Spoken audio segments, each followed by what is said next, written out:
Grand Rising, Grand Rising, Grand Rising. Glad to have you back. Glad to have you back. Give yourself a hand. Yeah, that's right. Give yourself a hand. Alright, listen, man. If you're new here, you never been here, let me tell you.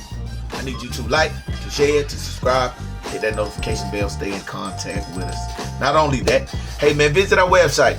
Go on the website, check us out, cop some of our hats, cop some of our shirts, cop some of our mugs. That's NKOSI Kicks and Clothing. Alright? Not only that, man. Yeah, just getting back from the battle. Didn't really get to see the battle.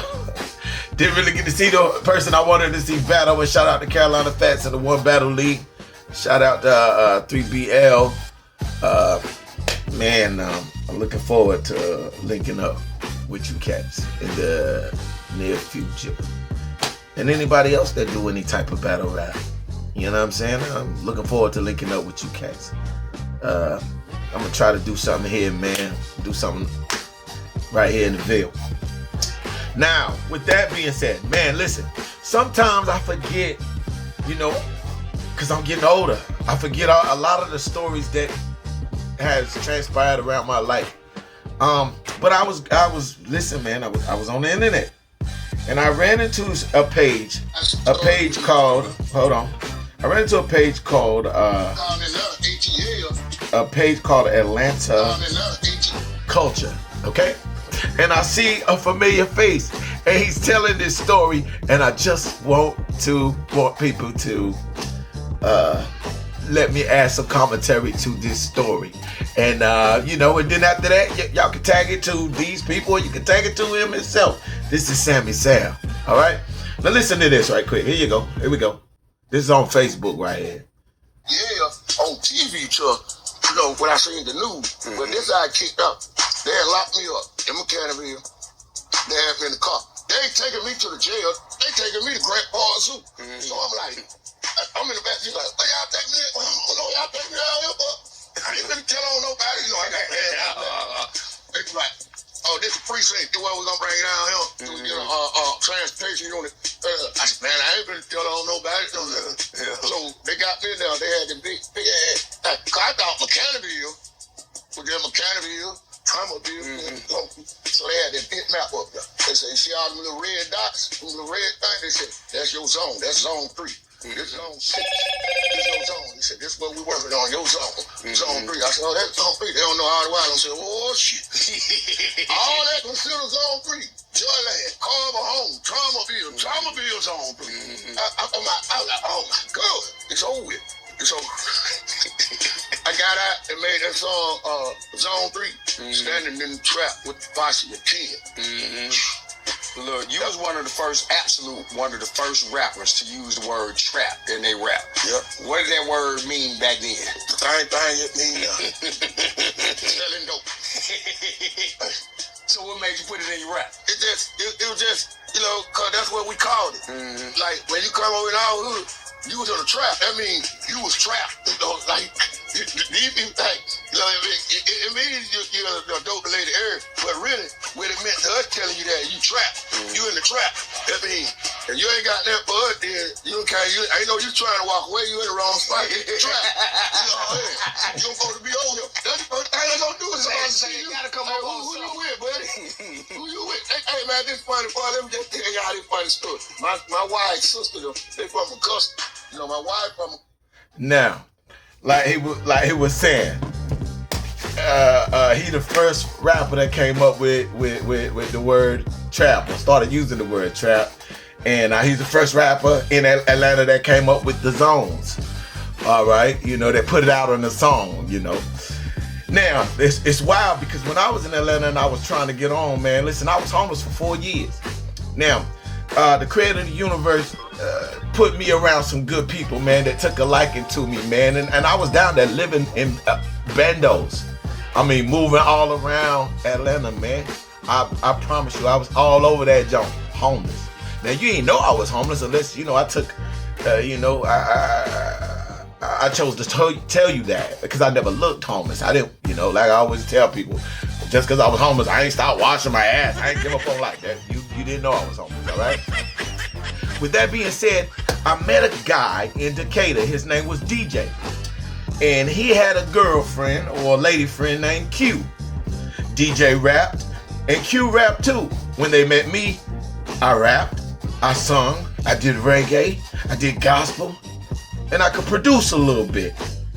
And they took a liking to me. And we started a group called The Vigilantes. That was our name, The Vigilantes. And we used to record at a studio in Atlanta called the Big Gun Studio. Okay? Big Gun Studio. I can't remember those guys' name right now. But it was called Big Guns because, you know, these dudes, they used to work out. When you go to their studio, they had a weight bench in that mug. So they was always lifting. So the boys was kind of swole. I can't think of their name right now. But both of them was great producers. And we would record over there.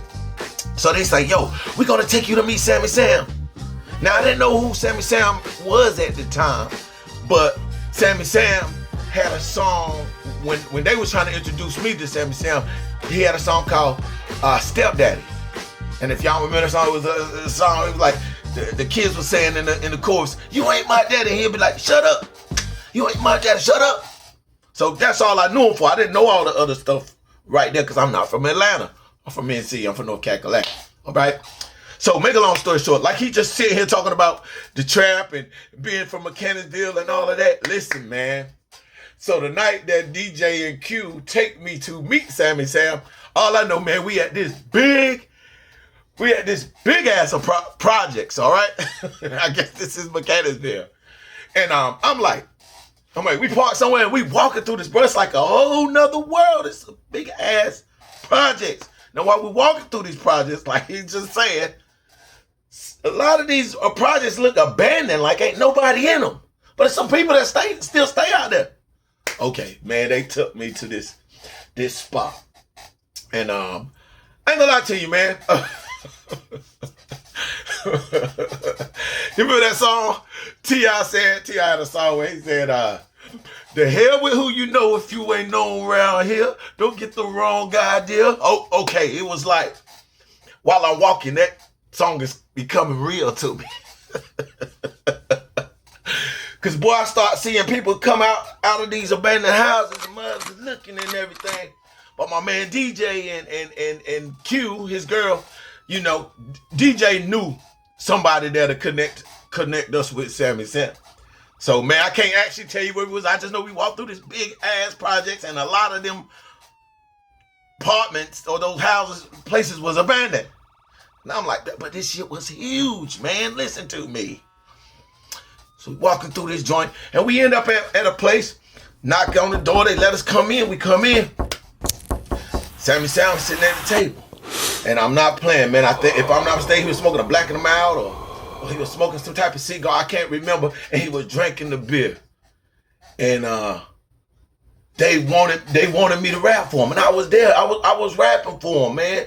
I rapped for him, I spit for him for hours. But I'm gonna be honest with you. The whole time I was rapping, I was saying in my mind, like, where the fuck is we at? Because it was also, oh my goodness, man, I promise you. Sammy Sam sitting at the table, smoking a cigar. I can't remember if it was a cigar, if it was a Black and Mild, if it was a blunt. He was smoking something like a cigar, that's what I know. And he was drinking a beer. And I went to spitting for him, and he was just listening to me, like, you know what I'm saying? And it was another guy there. He came out. He was like, yeah, Sammy, you should sign all three of them as a group. They'll be your squad. You know what I'm saying? Like, you know, I can't explain it. Like if 50 had the G unit, he was, you know, they were basically saying, look, man, yes, Sammy, you signed them. This will be your group right here.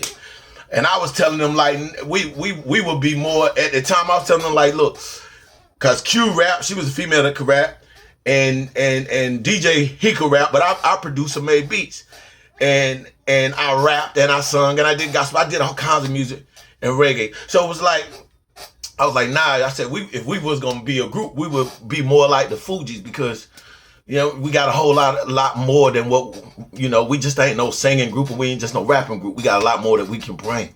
And that was my time meeting Sammy Sam. Tag the story to him or to this page, Atlanta Culture, and see if they can get in touch with Sammy Sam, see if he even remembered the story. But I sat there, man.